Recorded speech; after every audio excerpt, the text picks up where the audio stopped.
ఒక్కొక్కసారి బాధేస్తుంది కొన్ని విషయాలు. ఏంటంటే ఎవరింటికైనా వెళ్ళినప్పుడు అక్కడ టేస్టీ ఫుడ్ ఉంటుంది. అంటే చుట్టాల వాళ్ళకి వెళ్ళినప్పుడు, సిస్టర్స్ వాళ్ళకి వెళ్ళినప్పుడు, బ్రదర్స్ వాళ్ళకి వెళ్ళినప్పుడు చాలా బాగుంటుంది. ఓకే, అంతవరకే. మళ్ళీ అక్కడ చూడు హస్బెండ్స్ అంటారు, చూడు ఎంత బాగుందో టేస్టీగా, ఇట్లా చెయ్యి ఎలా చేస్తుందో చూడు కనుక్కో అని అంటారు. కానీ మనకు కొద్దిగా చిన్న చూపుగా అనిపిస్తుంది అట్లా. ఎందుకంటే మనం కూడా కొన్ని వెరైటీస్ బాగా చేస్తాం, కానీ దానికి అప్రిసియేషన్ ఉండదు ఎప్పుడు.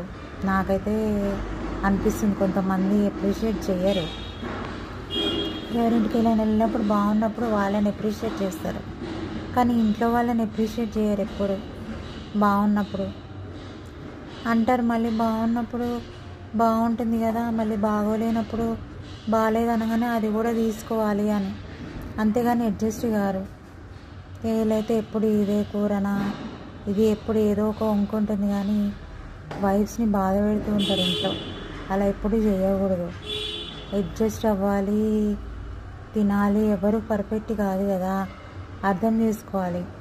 ఇప్పుడు మీరు ఉంటారు, అన్నిట్లో పర్ఫెక్ట్ కాదు కదా, వర్క్ చేస్తారు, అందులో కూడా మిస్టేక్స్ ఉంటాయి. అప్పుడు పైన వాళ్ళు మిమ్మల్ని తిట్టినప్పుడు ఎలా బాధేస్తుంది. అట్లా కంపేర్ చేసుకొని అర్థం చేసుకోవాలి వైఫ్స్ని అని నాకు అనిపిస్తుంది. అది ఎంతవరకు కరెక్టో నాకైతే అలా అనిపిస్తుంది, నాకు చెప్పాలనిపించింది. ఎందుకంటే చాలామంది ఫేస్ చేస్తుంటారు ఇది, ఒకరితో కంపేర్ చేయడం పక్క వాళ్ళతోటి. వాళ్ళు బాగా చేస్తారు, అట్లా ఎందుకు రాదు, అలా చేస్తే బాగుండు అంటే కష్టపడి పొద్దున్నుంచి చేస్తారండి. నాకు తెలుసు, ఎందుకంటే నేను చేస్తాను కదా. పొద్దున టిఫిన్, చట్నీ, పిల్లల బాక్సులు ఉంటాయి. హస్బెండ్ వర్క్ ఫ్రమ్ హోమ్ అంటే మధ్యాహ్నం చేస్తాం, లేకపోతే పొద్దున ప్రిపేర్ చేస్తాం కదా. మళ్ళీ మధ్యాహ్నం వంట ఉంటుంది, మళ్ళీ సాయంత్రం పిల్లలు వస్తారు, స్నాక్స్. పెద్దవాళ్ళు ఇంట్లో ఉంటే వాళ్ళకు కూడా బజ్జీలు ఏవో స్నాక్స్ చేస్తాం. మళ్ళీ నైట్ అవుతూనే ఉంటుంది, 6 వరకు అవే సరిపోతాయి అందరికీ పెట్టడం అవి.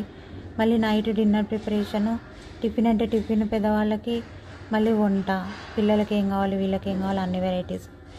ఇట్లా కష్టాన్ని తెలుసుకోవాలి కొద్దిగా.